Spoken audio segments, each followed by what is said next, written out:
Hello everyone and welcome back to my Bold and Beautiful 29 YouTube channel. I hope you guys are having a wonderful day. Before we start, please hit the subscribe button and give this video a thumbs up. Brooke is riding on a career high. Brooke's looker is all that people see and stop talking about. She should get a shake-up in her career and love life. The fashion show was each about the House of Forrester, the new luxury house. Still, Brooke stole the show. She managed to break free from the vault and step out in the white marriage gown she wore in Capri. Brooke walked out on stage with Ridge, who couldn't keep his eyes off her. Indeed, Taylor could see the look on his face. It was a look of love. Everyone has talked about that moment, but nothing has come of it since. Brooke is a smart businesswoman. She knows what gets good hype, whether it's sexy lingerie or a show-stopping gown. The former CEO has saved Forrester Creations on further than one occasion. We'd love to see Brooke in her Renaissance period. She's long overdue for a shake-up in her particular and professional life. What should she do next? She could revive her successful Belief skincare brand. Or, she could put her sexiest lingerie to good use and shoot sexy prints for Brooke's bedroom. Brooke needs to realize that she's good as she is. She doesn't need Ridge. In fact, she should find a hot, youthful superstud rather than counting on her Rolodex of spouses. As much as we'd love to see Brooke and Nick back together, we suppose that Brooke should go back to her saucy and attractive ways. Before she was love-struck by Ridge, she was a woman who was in control of her fornication. Brooke might eventually get her happily ever later, but it wouldn't be with Ridge. Ridge was going strong for times, until Hope and Carter's big preemption. Effects are going to start to look up again for Brooke in the love department, however. This time around, Nick's return will be a lengthy bone. And he'll be involved in some major plots this summer. Ridge presumably wouldn't be thrilled to see his half-family, who also happened to enjoy Forrester Creations at one point of time too. When the sisters weren't fighting over their family fashion companies, they were fighting over Taylor and Brooke. Nick also was married to Brooke's son Bridget at one point, but that's another story. Brooke has been lonely and lost since Ridge dropped her like a hot potato and got back together with his baby ma Taylor Hayes. Brooke has made multiple attempts to work effects out with Ridge, but he seems happy with Taylor and apathetic in a bridge conciliation. Ridge will have a change of heart once he sees Brooke with his family Nick. We see and stay to see the sparks fly between Nick and Brooke. We flash back when Nick and Brooke were together times ago. The Ridge Forrester we used to know isn't the same Ridge Forrester that we see moment. In fact, a lot of people see and help but wonder why he's come so hostile lately. However, also why has he come so angry?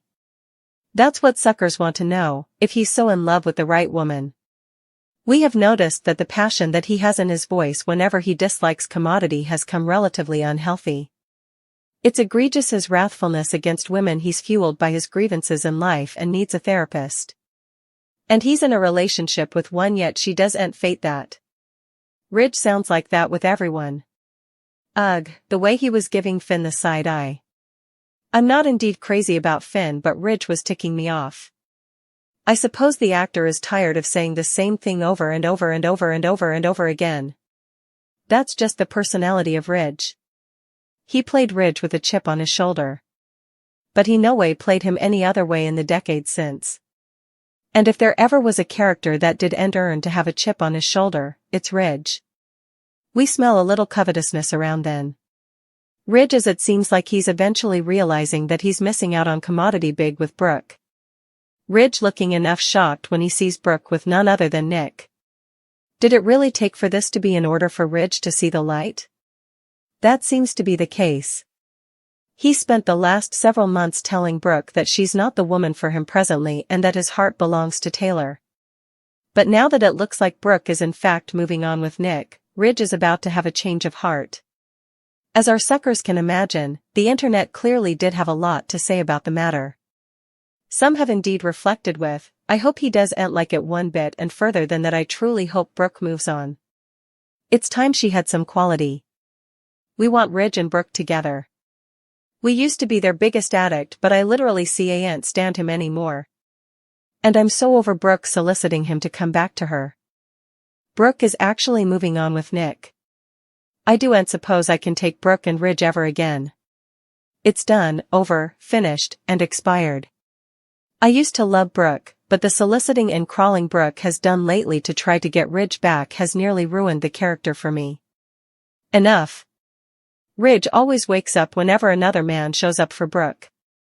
Dude went all the way to Dubai to stop Brooke from marrying Bill.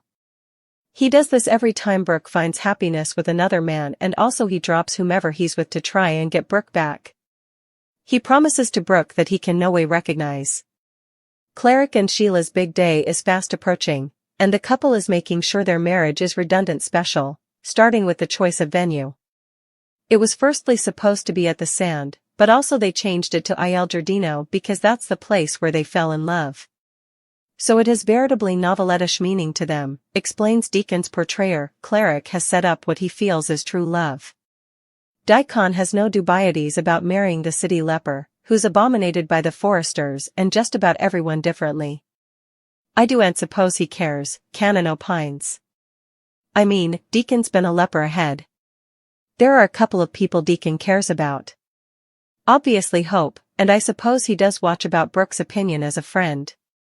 He's always wanted her blessing and to prove that he's good at being with her, if not as a romantic mate, also as notoriety who's worth being a co-parent in their son's life. Cleric doesn't give a s about what Ridge or Bill or anyone differently thinks. Also, Cleric really believes that Sheila has turned a corner and has made some significant changes in her life. We'll see if that proves to be true. And just like what happened at Sheila's honorary service, there is a long guest list for the espousal. Moreover, Canon chuckles, it's a veritably select group of people. Cleric has also chosen a unique officiant, Tom, the homeless man he and Finn met while they were searching for Sheila.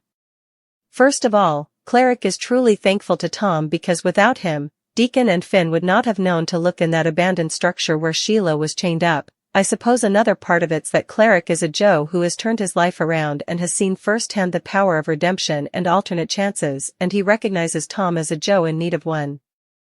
And there would be no marriage without Tom. Deacon feels that his character, including Tom in the form, is about Deacon filling a void in his life. Cleric is a Joe who always wanted a family, the actor notes. He came from a terrible home life. We don't know who his father or mama are, and he's got a terrible stepfather. And I suppose that a lot of times, people who have that kind of experience, they seek other people to try and cobble together a family, and some of them do it veritably successfully. Cleric has Hope and Sheila, and he's kind of opening up his heart to Tom to see if this Joe will be another member of his lineage. Cleric is touched and thankful that Hope will attend the marriage, going against her family's wishes by so doing. That means everything to him, Deacon. Cleric was willing to marry Sheila without Hope's blessing, although that would have been delicate for him because he values his son on so numerous situations.